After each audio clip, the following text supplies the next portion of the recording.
Now, in this second session, we are discussing about the stages and instruments of development of personal plan in community care. Eva? Yeah.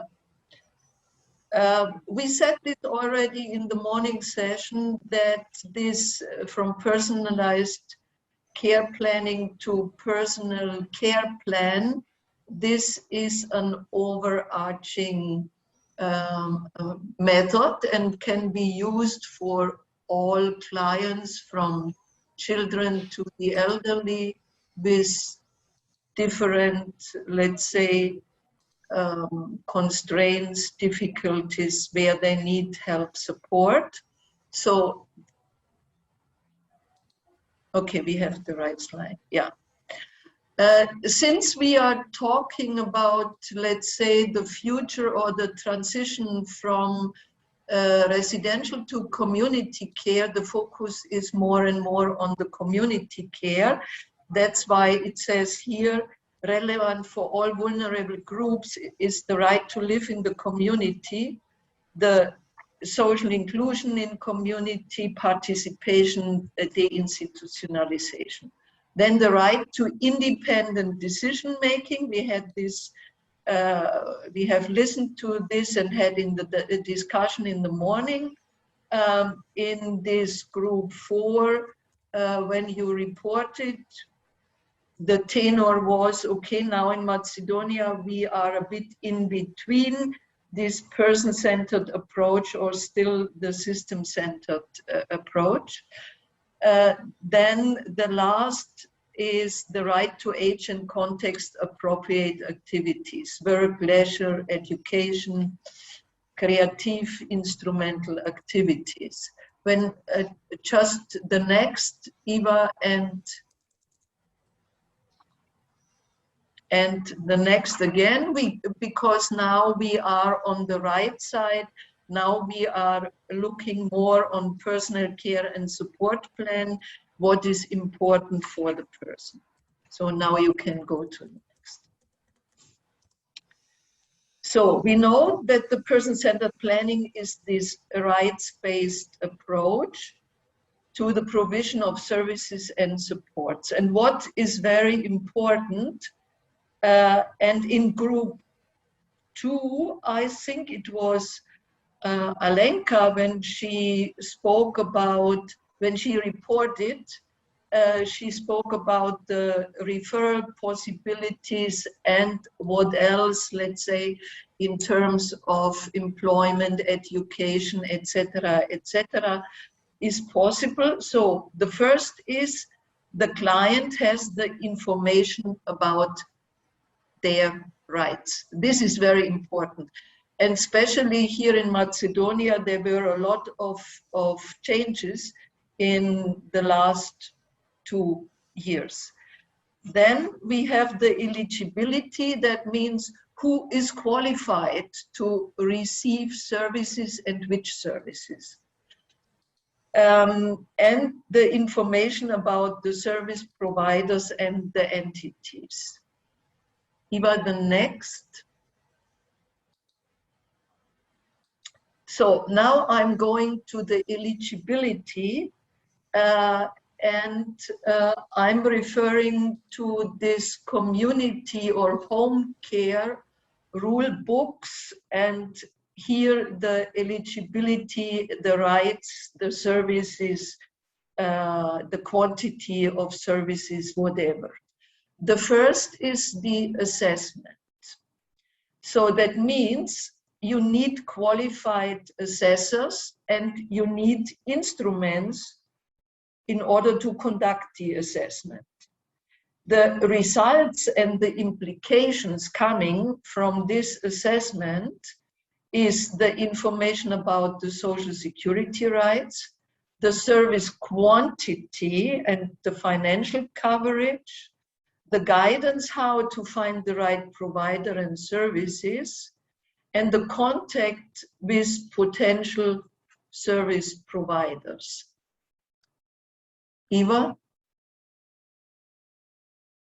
Here now in Macedonia, there is a new assessment instrument in place on community care in the local context.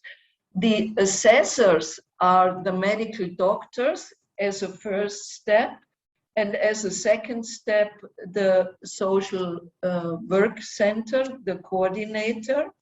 And the new instruments are this instrument that measures the activities of daily living from Mr. Katz. Unfortunately, I have to say, 40 years old. And the instrumental activities of daily living, Brody, that is more dedicated to mental or orientation deficits.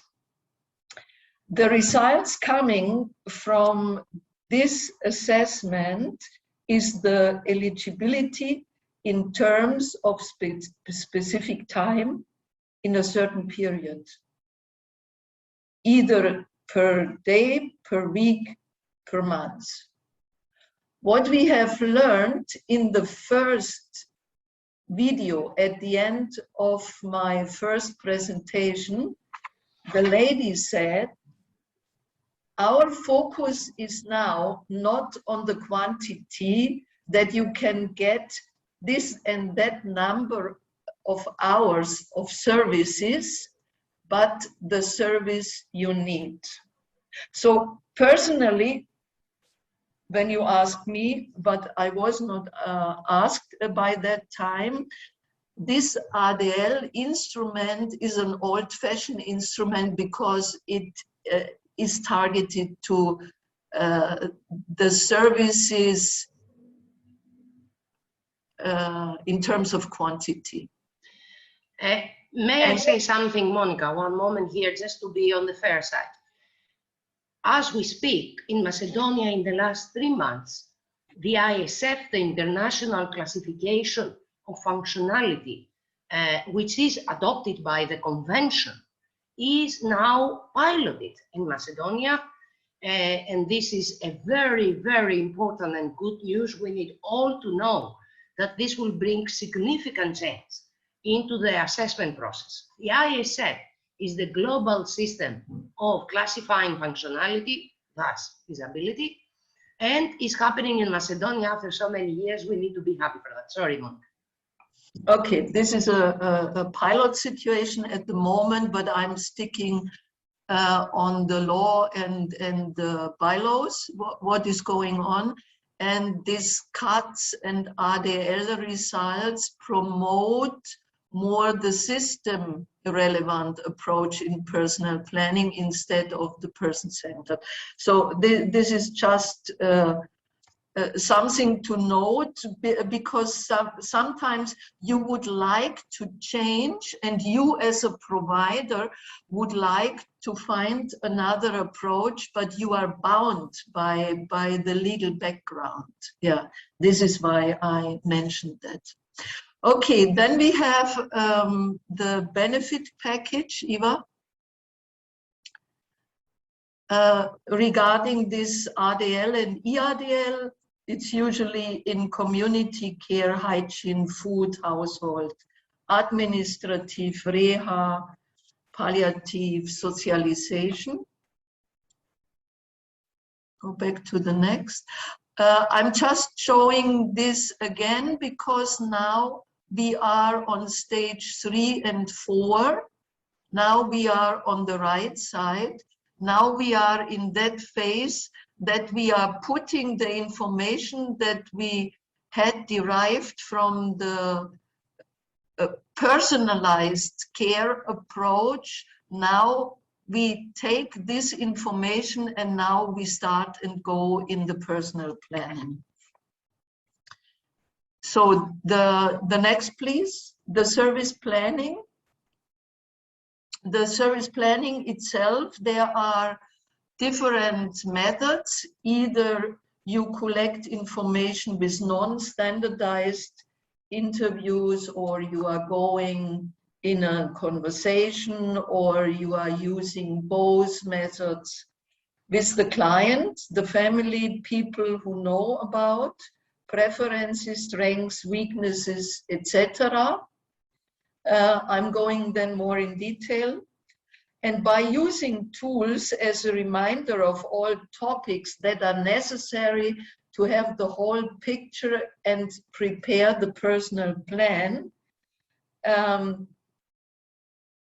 it is very useful to use one unified instrument that then can be fine-tuned according to the clientele you have.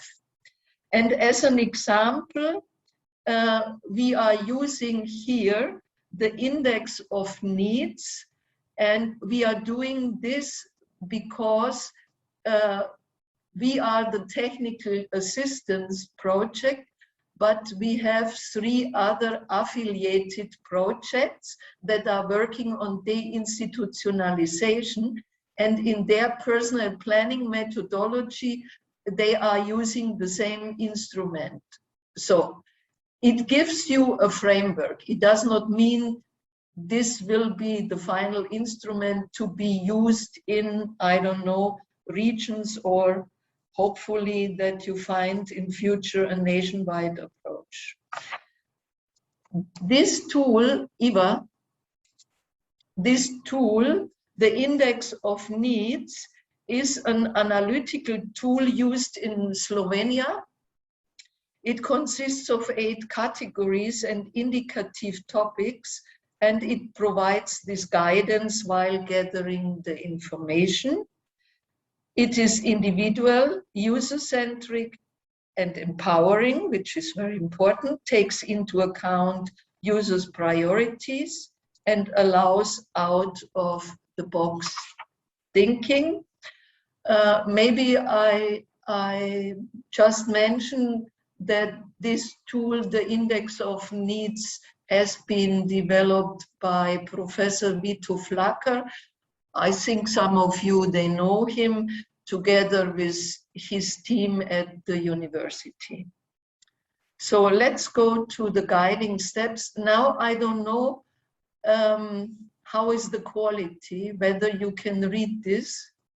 Anyway, I go just through the 8 steps that you get the picture, what is important, which parts of a life are important to be taken into consideration when you start preparing this personal plan. So we are having these 8 categories. We have the housing, the place of living, and the living arrangements. I mean, the point is, if someone decides to live in a residential, maybe you have a halfway houses, or you live at home, this is very important to take into consideration. And please always, when you start with such an assessment and personal planning, and a person wants to live at home, then never bring that person in your office and start to prepare with your tool and questionnaire the personal plan. Because you have to see in practice the surrounding, you have to see, especially when we want to see the strengths, the capacities of a person, what this person can do in his or her own surrounding. Which furnitures have to be removed that this person has enough space to use this rollator, this kolica, and is walking, because we want to keep the person on 2 legs and not in a wheelchair. This is just a short example. Then when it's a younger person, for example, we have to take into consideration the work and the money, the education skills, the working experience, creating, preserving, and restoring work, capacity, income, also unpaid work. Then the contacts and social life, the networks, loneliness, socialization, family and close ones. I have to go again a bit back to this instrument you are using with the ADL and the Brody. This is a gap here. The contacts and social life are not that much reflected as it should be when we switch the focus from a medical focus to a social focus. Then also we have to know about everyday life, day flows, routines, housework, leisures, then life events, stress and burden, purpose, living in the community. Living in an institution is also important. Expectations from the staff in the institution, contingencies of the careers. I finish and then I go back to that. Then also the independency from the families, the partners, institutions, experts, independent living. Some will say, oh no, I want to be independent, but it would be good that my family is around me closer, or I can reach them, or the provider should do that, whatever. And then, of course, when it comes to intimacy of a person, then you have to look at embarrassment, discomfort, confidence, whatever. I go just back to this life in the institution, because I said at the very beginning that these new instruments for assessment here in Macedonia is in community care.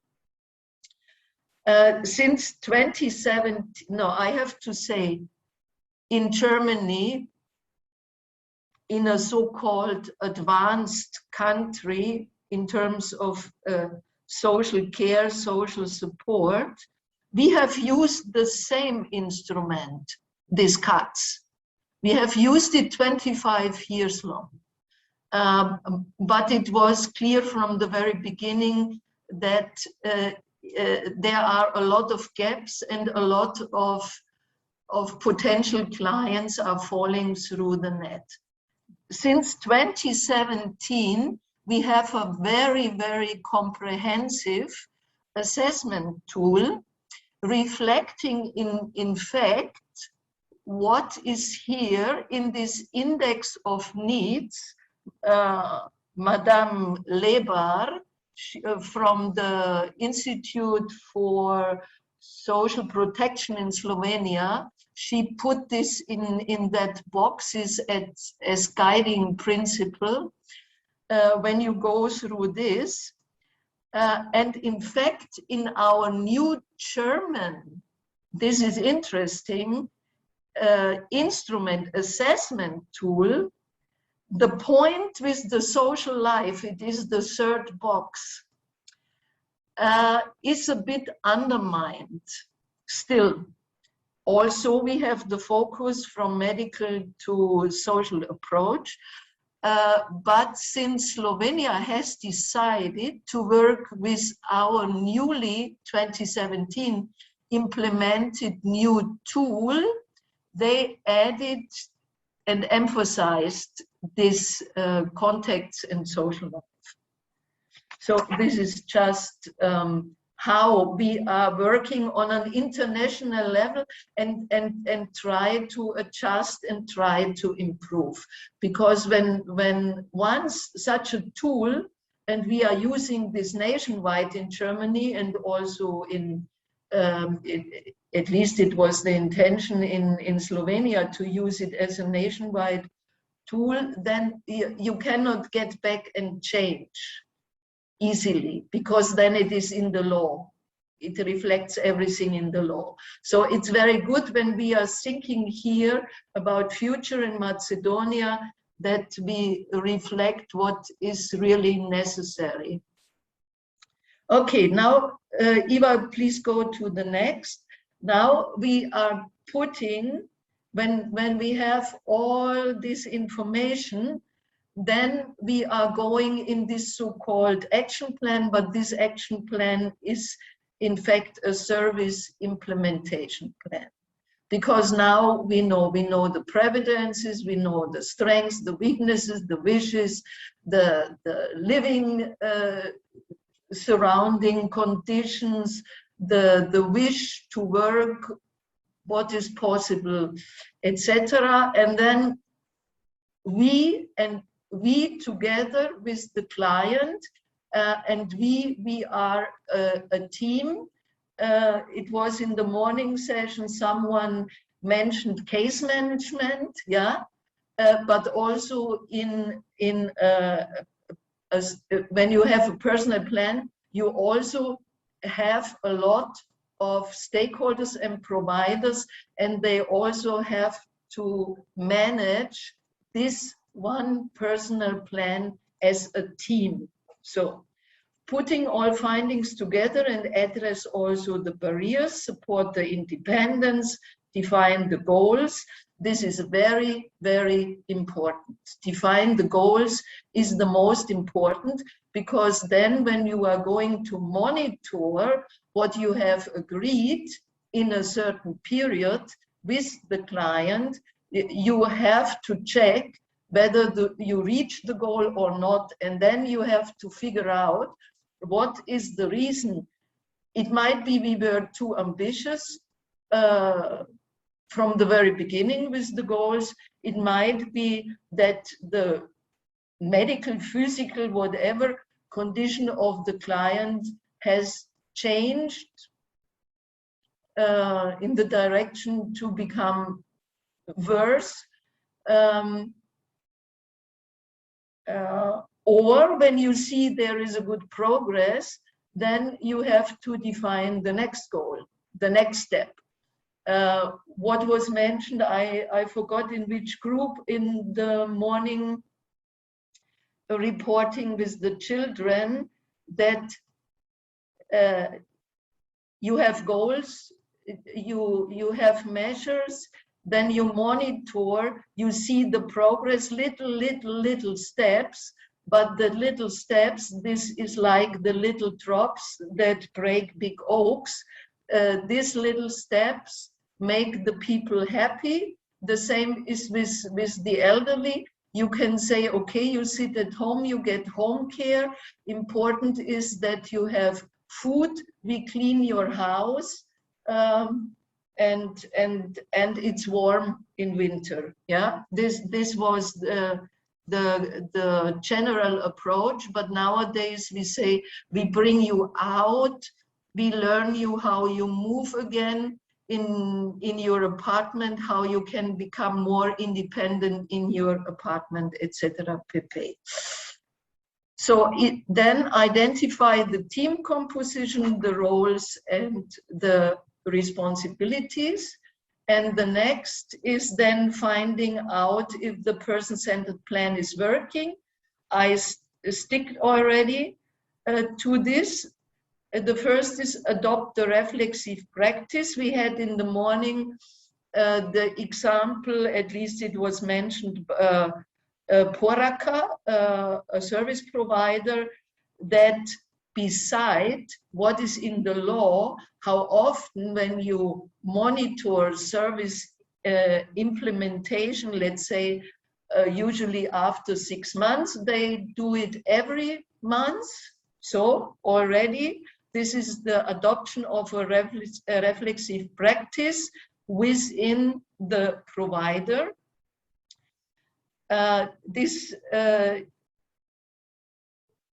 The provider belongs, when we go to the next point, review formal.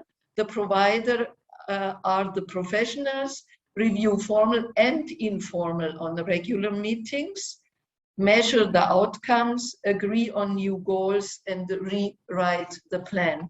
And in fact, it's very, I mean, it depends. It depends. With, let's say, with elderly people, when you see you have goals and you can achieve some goals and you keep at least the condition or improve a bit, then it's not necessary to do this every 4 weeks. But when there is a very dynamic situation and there is hope for a lot of improvements, then it makes really sense to do this reflexive practice in a shorter period. So recording, are we on the next slide? Yes. No. Go back, Eva. Recording the actions in progress. All reviews of the plan, including ongoing informal reviews, should be formally recorded with standardized sheets, tools. The plans should be updated and amended. This is the consequence to account for changing circumstances, the new developments, and in accordance with any changes recommended following a review. The recorded information should include any proposed changes, rationale for any changes, names of those responsible for pursuing objectives in the plan, and agreed time scale. This is more dedicated to the staff that is working together with the client and implement it.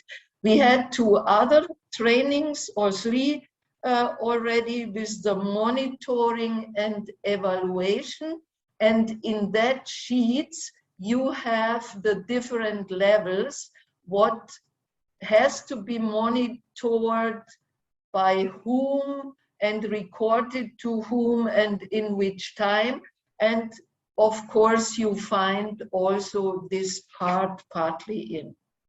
So now to the next. What I have here on this slide was, as far as I remember, also mentioned in the morning when the groups recorded. Maybe it was also from Porag, I forgot. The person who owns the person-centered plan should be able to seek a formal or informal review at any point in the process, not to wait, in 6 months we have the next review, not now, because something we did not take into consideration, or it was wrongly when we prepared the personal plan.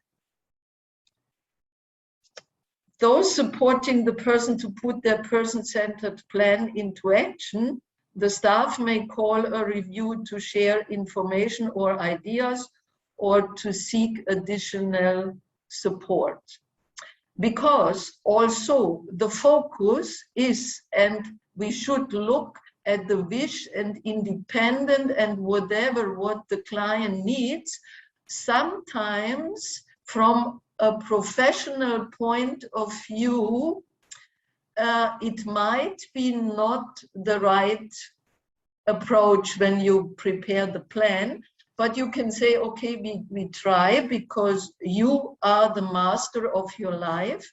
But then when you see it might be, it is a life-threatening or something is regressive, then also it is important then that the staff is discussing this internally and try to find a way, or at least propose to the client what could be better in the plan implementation. The progress of the person-centered plan and achievement of goals, if goals are not achieved, or if the person has encountered difficulties, there should be the option of a review. Yeah, the person should not have to wait. So we had this already. And the next is just the planning cycle, how it goes. You gather the information, you set the care, you plan, you're taking action, assessment, and the changes if necessary. And now we have again one video, and in this video, this is a summary about personalized care and how it comes then to the personal plan. Can we go to the video?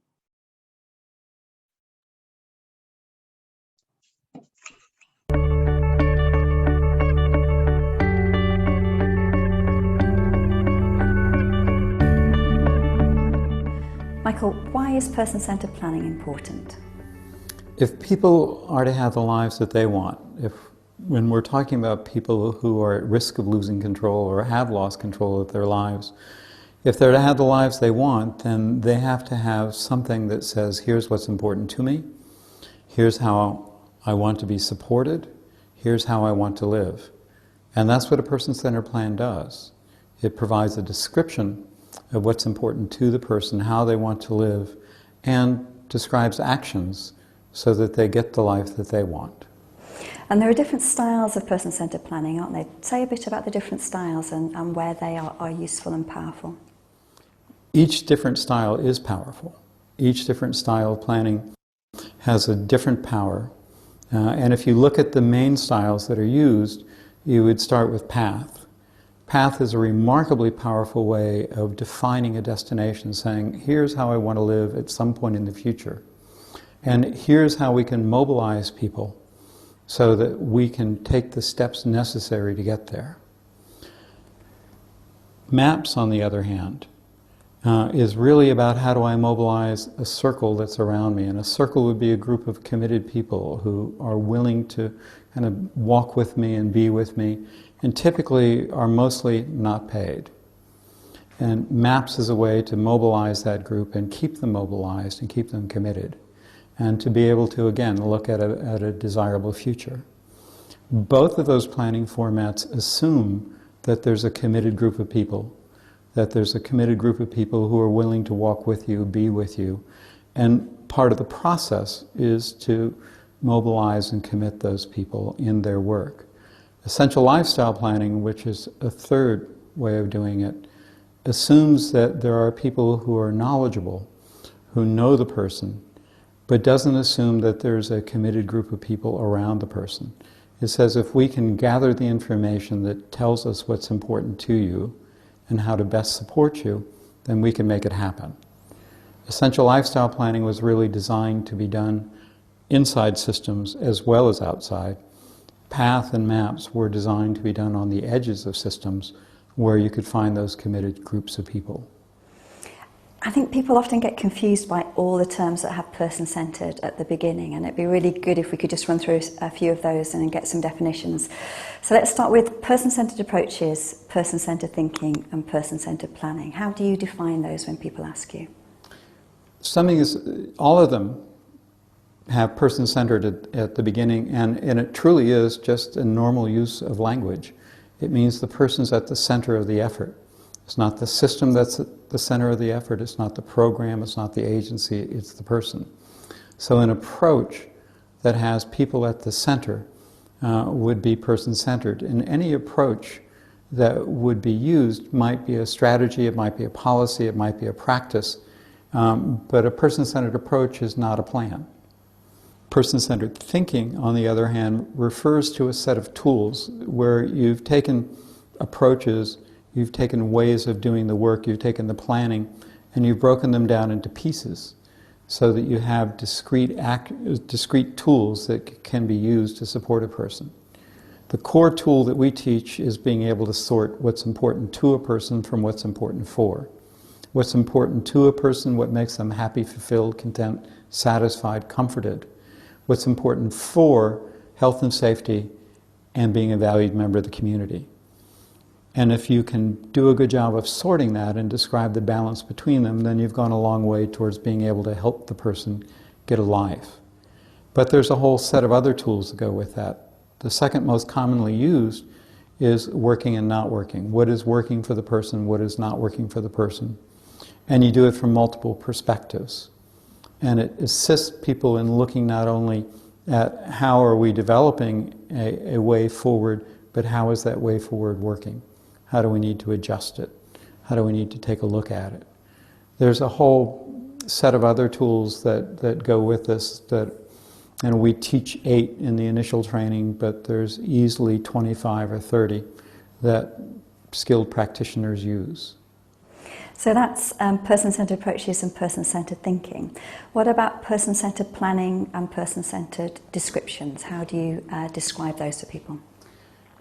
A person-centered description is a piece of a person-centered plan. And a great deal of the work that we're doing now, we're helping people get started by saying, let's work together, or let me show you how to work so that you can describe how you want to live, what's important to you, what does best support look like, what do other people really like and admire about you. And that would be a person-centered description. It's not a plan until it has actions associated with it. Lovely. Thank you very much. So I think was a good summary, again, to see these two streams and how they are going together. Yeah. We have, I used 5 minutes more, so we are doing the same. We are going in for discussion groups. Now we have 4 different topics to be discussed. The group 1, I mean, the overall question is how to boost person-centered planning in Macedonia, in your context. Number 1, standardization by using instruments for eligibility, person-centered planning, personal plan monitoring, evaluation. Then number 2, organizational changes, what is necessary to be changed in your organization in order to support person-centered planning, especially empowering users. And then the third is community presence. How can we increase the presence in community life, community participation? And the third is promoting choice. How can we support persons in need to keep control and choice? So, I mean, you can read this while discussing in the groups. Здраво, се надевам имавте убаво време поминато во вашите групи и плодна дискусија во работата во вториот дел. Со оглед на времето, значи секоја група би ја замолил да, секој излагач да се сконцентрира во клучните поенти кои што ги разговаравте во групата согласно со вашите прашања. И ќе преминеме директно со презентирање на сработеното од група 1. Во ред, јас ќе презентирам. Во група 1 сите се служивме дека дефинитивно ни е потребна стандардизација на алатките за проценка, бидејќи само со добра проценка ќе ги воспоставиме и основите на добар индивидуален план, односно лично планирање, тоа е основата. И покрај таа стандардизација на алатки, на инструменти, исто така гледаме и сето тоа да биде ставено во една системска рамка подкрепено со законски и подзаконски регулативи и точно определени лица, односно кој се ќе биде вклучен во таа проценка на корисниците. Како предлог, кога го дискутиравме, секако дека сите овие идеи, како замислуваме, нели, сите овие идеи од праксата да стигнат всушност до оние лица, односно институции, конечната институција во нашиот систем Министерството, каде што ќе можеме да ги предложиме овие измени за што подобро функционирање во ведување на личното планирање. Да искористиме се она што имаме од алатки, се она што системот ни нуди, да ги искористиме позитивните пракси и примени, понатаму да се дообучиме или да стекнеме нови знаења и вештини за примена на тие нови стандардизирани алатки за изготвување на плановите, може би повеќе и во промена на дикцијата, на терминолошките определувања во изготвувањето на тие планови, каде што ќе дојде всушност до израз тоа што проценуваме, фокусот на потребите, на желбите, на интересите на самите корисници. Имавме и еден интересен коментар, чисто би сакала со тоа да завршам, да бидам поконцизна. Имавме презентација на доста добар индивидуален план на корисник во дневен центар за лица со попреченост и сето тоа добро звучеше и се запрашавме, бидејќи знаеме од пракса дека имаме корисници кои што се по 10 на 15 години корисници на еден дневен центар за социјална работа и тука се запрашавме каде ни е личното планирање. Всушност, вакви ситуации од теренот, од праксата ни покажува дека неопходно ние да ги зајакнеме тие лични планирања, за да можеме да го планираме развојот на самите корисници. Тоа е факт, сите случаи лица го потврдија, но исто така сме соочени и со друг факт, каде што имаме слаба развиеност на мрежата на сервисни служби на локално ниво, кое што еден ваков корисник во ваква ситуација би можел да премине во друга сервисна служба и да ги користи тие услуги. Значи, неопходно е да се зајакне целокупното, нели, све во однос на индивидуалното, односно лично планирање на корисниците. Нешто ако пропуштив, нека повелат колегите и колешките од група број 1. Мислам дека некако се поклопуваме со размислувањата, можам да кажам и со група 4 за развој на социјалните услуги, меѓутоа, ајде некако како заклучок тоа на крај ќе го кажеме.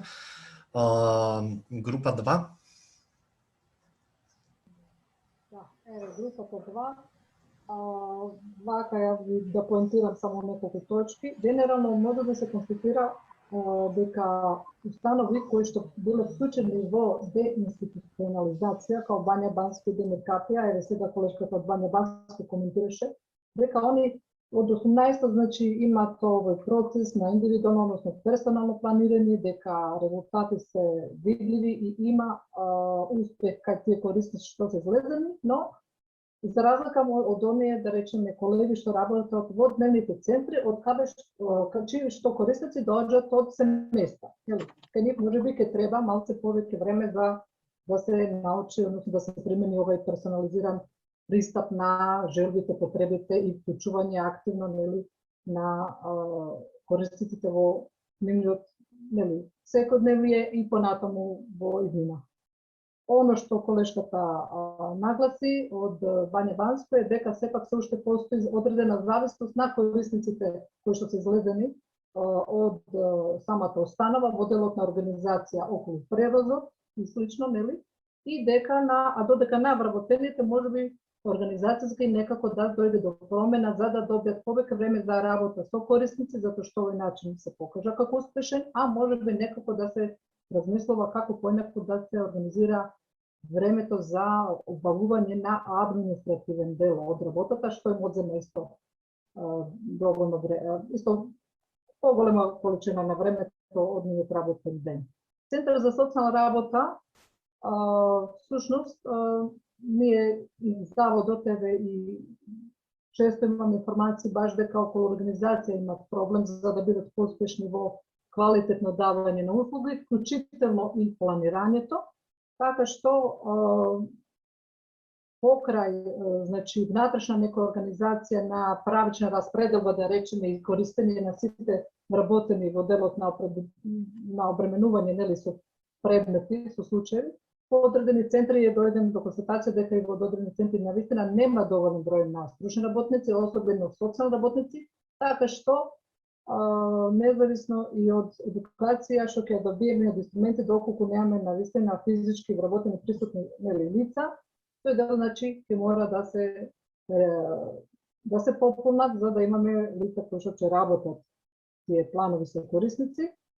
И на крај споделивме всушност оно што вие ќе кажете понатаму, важноста на следење преку страна на Министерството и вклучување на информации што се однесуваат до нови корисници, односно до нови даватели на социјални услуги. Значи има развој. Јас по 20 и колку години кога работев по центарот, всушност немавме скоро ништо, може би само установи. Сега и како сликата е подобрена, центрите за социјална работа имат и граѓаните имат многу повеќе од оно што се случуваше пред 2 децени, така што се надеваме дека овој процес, нели, на оформување на нови даватели на услуги ќе продолжи и ќе се развива на локално ниво во поголем број на општините, за да може, значи, граѓаните и сите да бидат инклузивни, односно да учествуваат во општествениот живот на најдобар начин, онака како што на нив им одговара и како што има жалба.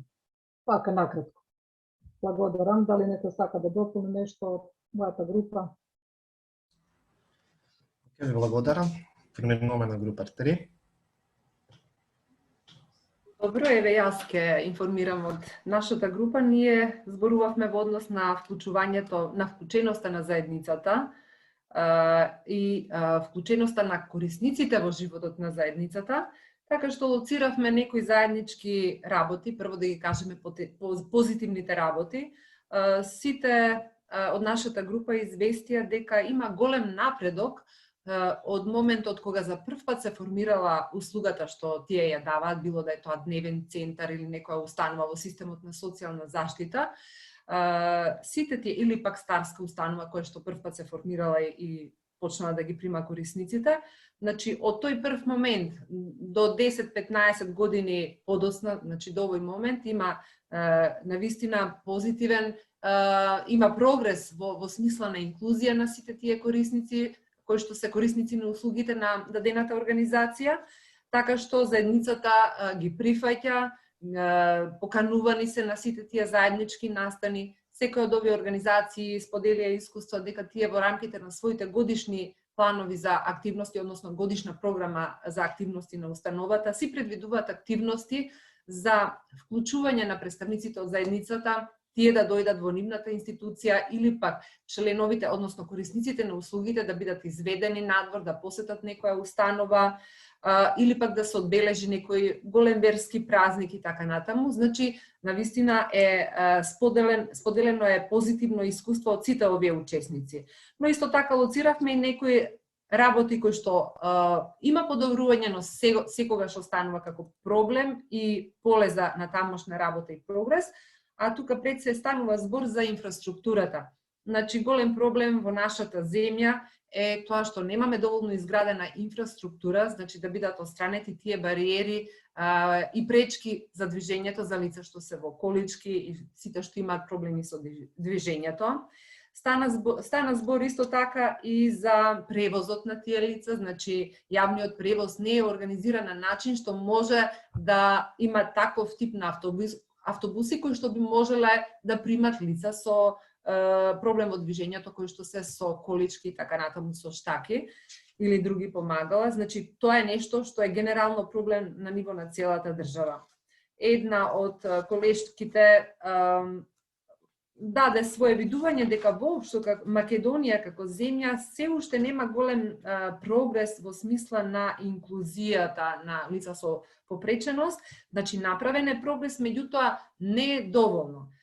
Се уште има кај народот малце страв, бариера, несензибилност за тие лица, се плашат од нив и така. Например, кога имало можност, кога бил проектот за да се обезбеди бесплатни карти за автобуски превоз на лица со интелектуални пречки, луѓето биле исплашени, ги напаѓале, ги исмевале. Значи, тоа е нешто што се уште постои кај нас, така што како можни полиња за натамошно делување, за да се спречи или да се отстрани тој проблем во глобала, е едукацијата. Уште во најрано образование, значи малите деца, уште од градинка да знаат дека постојат деца кои што и возрастни луѓе кои што се поинакви, имаат поинакви потреби, значи тие да се од самиот систем на едукација, од најмала возраст до понатаму училиште, средно и факултети, значи сите тие да бидат запознаени со овие лица, дека постојат, дека ги има и дека се составен дел од нашето секојдневно живење, но не само тие, туку потребно е да бидат едуцирани соодветно и професионалците и даватели на одредени услуги. Например, лекарите, стоматолозите, па дури и продавачите во продавница, значи да не се стигматизирани и да покажат со изразот на лицето кога ќе дојде, например, кај нив некоја лице со Даунов синдром или лице со интелектуална попреченост, значи да не се покаже непочитување, туку да знаат, да научат да комуницираат, да не се плашат од нив и едноставно да ги прифатат.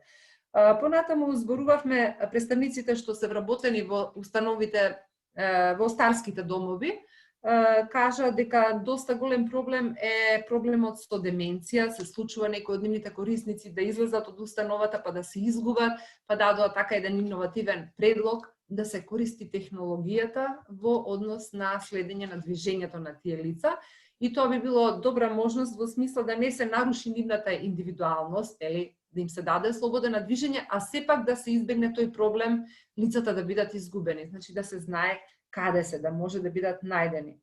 Исто така стана збор и за нивните успеси во смисла како напредувале старските установите кои што биле старски домови од почетокот кога се формирале, па е понатаму. На почетокот биле сметани на исто ниво како хотелите, така значи услуги од таков тип, но сега веќе е сменето јавното мислење за овие установи, така што представниците вработените во овие институции заедно со лекари, представници од здравството се вклучуваат во заедничко одбележување, например, на денови против Алцхаймерова болест или за лица со деменција, со одредени активности кои што се со медиумска поддршка. Кога веќе ги спомнувам медиумите и за нив исто така зборувавме, се сложивме дека тие се многу битен фактор за да се формира јавното мислење во однос на овие лица со попреченост. Колегите споделија секакви искуства, претежно позитивни, дека медиумите од почетокот тие оделе да ги информираат каков тип на услуга нудат и што се случува со нивните корисници, кои се каков вид на потреби имат, но подосна медиумите самите доаѓале кај нив. Например, многу убав прилог бил даден за сензорните соби. Значи, сето тоа добило одлична медиумска покриеност. Исто така, зборувавме и во однос на проблемот со вработување, дека е тоа потреба кај оние лица што се со лесна лесна попреченост, каде што има можност, значи физички може да бидат вклучени со одредени активности во некој производен или работен процес. И тука имаше споделено и позитивни искуства. Колегите од Дневен центар од Виница кажа дека во нивна близина функционираат некои заштитни работилници, меѓутоа како проблем го нагласија злоупотреба, значи има вработувања, фирмата да ги искористи законските олеснувања во смисла на ослободување од даноци и така натаму, меѓутоа тие лица се само на хартија вработени, а седат дома, што секако не е намера на законодавецот и не помага воопшто тие луѓе да бидат инклузирани во општеството. Значи тоа е некое поле што треба да се работи понатаму, да има поголема контрола од државата, дали тие лица навистина се вработени и одат на работа или пак има злоупотреби. Значи имаме прогрес, меѓутоа сите се сложивме дека и понатаму треба да се работи на отстранување на сите тие пречки од тековното живење и функционирање на овие установи. Ти благодарам, Душанка, и остана уште последната група 4. Марина, поведи. Во однос на поддршката при изборот и на корисникот и контрола, како да се даде таа поддршка, значи во нашата група се разгледа неколку области. Значи првично беше спомнато дека потребно да направат целосно мапирање во општините на потребите на граѓаните од каков вид на социјални услуги имаат и исто така треба да се мапираат сите оние услуги социјални услуги кои што ги нуди една општина. Исто така напоменавме дека за да се даде поддршка на овие лица во изборот и контролата потребно да се креираат на локални социјални планови. Значи секоја една општина треба да изработи квалитетни локални социјални планови за да може, значи, на секој еден корисник кој што има потреба од било каква социјална услуга на локално ниво да може истиот да ја добие и да биде поддржан во неговите избори, во неговиот избор, односно во тоа што тој ќе му избере да биде поддржан од страна на општината. Исто така потребно е да има поттикнување на лицата, односно со попреченост, односно корисниците на социјални услуги, да ги поттикнуваме сами да истражуваат, значи не да му се сервираат готови социјални услуги, да бидат информирани, меѓутоа да се поттикнат и самите да истражуваат, да се вклучат во тој процес на собствен личен избор, како да дојдат до тоа што го сакаат да го остварат, да бидат активни учесници во тој процес, а не само да му се сервираат готови пакети на социјални услуги, туку да се ангажира и самото лице во процесот на истражување, на добивање на тоа што сака и што е негов личен избор. Исто така, се споменавме дека треба да се следат континуирано и многу со посветено внимание при користењето на социјалните услуги. Значи, по социјалните услуги секој корисник кој што ги користи треба да се следат, затоа што треба да видиме дали навистина таа социјална услуга му е потребна на тој корисник и да видиме, значи, тој како се снаоѓа во користењето на таа социјална услуга, дали е позитивно влие на него, дали негативно и доколку сака корисникот да биде вклучен тука, доколку сака да ја промени социјалната услуга, доколку смета дека таа социјална услуга не оди во контекст на неговиот личен избор или потреба која што ја има. Исто така тука како проблем, значи го издвоивме дека треба да се работи доста со семејствата на корисниците и на лицата со посебни потреби, затоа што за подигнување на нивната свест, затоа што често се наоѓаме во ситуација каде што семејството е тоа што одлучува за изборот на корисникот, иако корисникот се проценува дека е способен е способен да го каже својот избор и своето лично мислење, и често, значи, семејството е тоа кој што одлучува за корисникот и често најдуваме на ситуации каде што изборот на семејството фактички е погрешно во однос на корисникот. Значи, треба да се подигне свеста на семејствата на овие корисници, исто треба да се направи добра проценка на учеството и активностите на лицата со попреченост во средината и во која што живее во потесната средина, во семејството и во пошироката општествена средина. Значи, да се процени нивното учество и активност и да се зајакнат капацитетите со вклучување на социјални услуги кои им се навистина потребни на лицата со пречки во развојот. Например, доколку личниот избор на едно лице е дека сака да учествува во некои организации, невладини организации, во некои креативни работилници, значи да му се овозможи да се поддржи со некој вид на социјална услуга тоа лице, за да може тоа да биде вклучено во таква една организација или во некое здружение, каде што ќе може, значи, да си ги истакне своите квалитети во однос на тоа што сака да го прави. Исто така, констатиравме дека потребно е да се формираат и групи со стручни лица кои што ќе работат на психосоцијалната поддршка. Значи, ќе се охрабруваат овие лица, ќе се мотивираат, ќе се дојакнуваат нивните капацитети со тоа што ќе му се дава психосоцијална поддршка за реализирање на нивниот личен избор и за вклучување како рамноправни членови на поширокото општествено окружување. И исто така истакнавме дека потребен ни е долгорочен професионален развој на стручните работници со цел, значи, да се овозможи стручните работници да бидат обучени да размислуваат во оваа насока, дека треба корисниците да бидат вниманието и центарот во креирањето на социјалните услуги. Во кратки црти тоа беше потенцирано. Ви благодарам. Ти благодарам, Марина. Се надевам дека сите три групи, четири ствари, имавме исти заклучоци. Бидејќи не остана уште малце време, Моника, да не сакаш да додадеш на крај?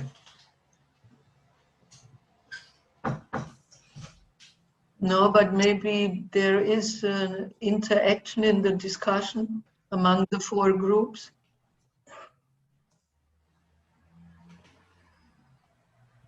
Да.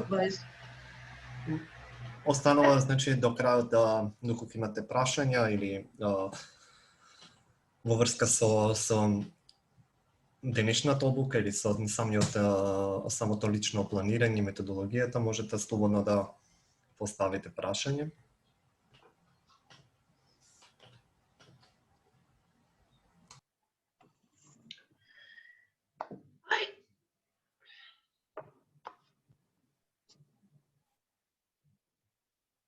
Yes, please.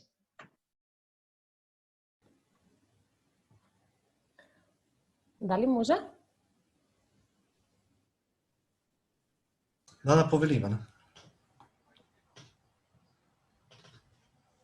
What's the question? What is the question, please, from Natasha Andom?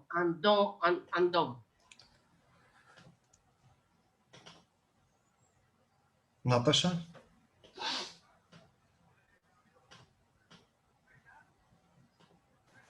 Наташа постави прашање во четот, па веројатно Марина сака да ја биде преведено, предпоставувам. На Моника. Да, на Моника и на Марин. Мари. Се работи за индексација лотон броди, како алатки за проценка покажува дека имаат многу недостатоци и не се во голема мера фокусирани на социјалниот живот на корисникот, зашто кај нас е предвидено тие инструменти да се користат и кај новите социјални услуги кои се развиваат на локално ниво. Thank you. I can add something.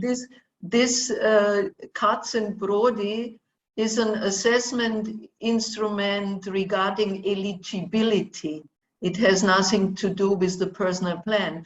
But the point is that on one hand, the eligibility, the focus is on physical constraints, and then you have with Brody partly how you can cope mentally with your surrounding. But the result is you are eligible for certain services in the community, limited to time.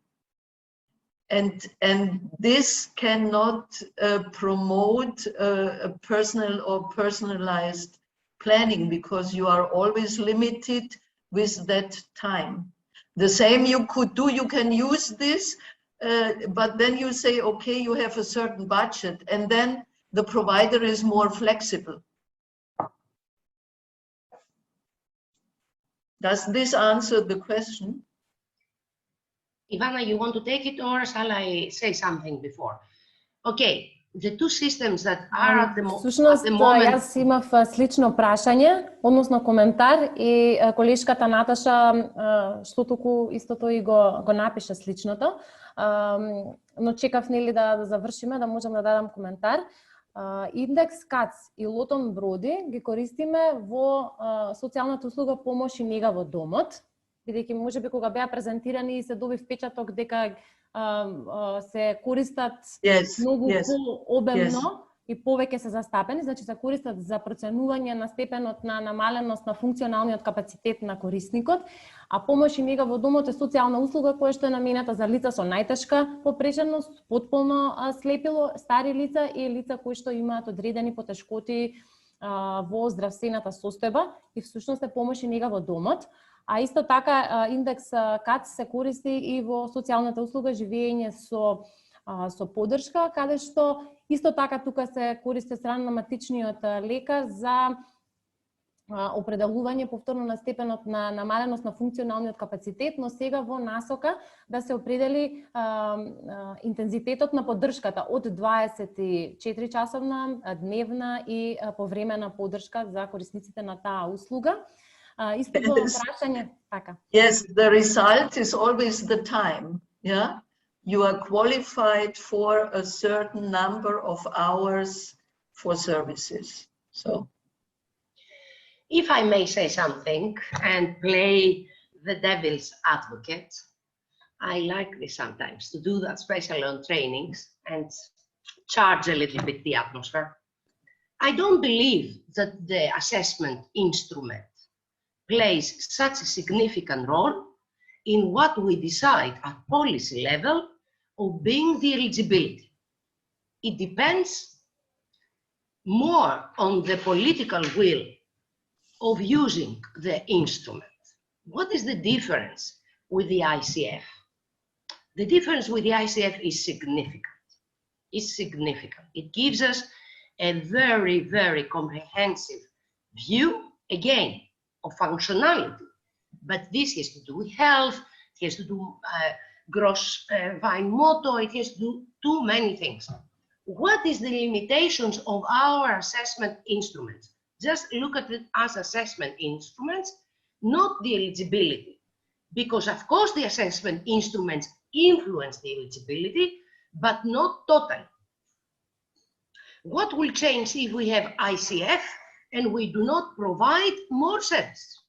We will have a much better assessment system, but we are not fully utilizing, because we need to change also certain parts of the law. Let me give you an example of certain gaps that exist at the moment. We have two levels of acknowledging disability with rights, and that is a severe disability and a light disability, right? Right. Yeah. Based on that, we have two benefits, cash benefits, and the classification of the disability, either severe or mild, right? Right. Okay. If you have severe disability, probably you are never going to find a job in the free market, but you may find a job in a cooperative. Usually the mild disability goes into cooperative, in social cooperatives, for having a supported employment. Okay. What about the ones who are very mildly disabled, but are not classified as disabled? They exist, and there are a lot.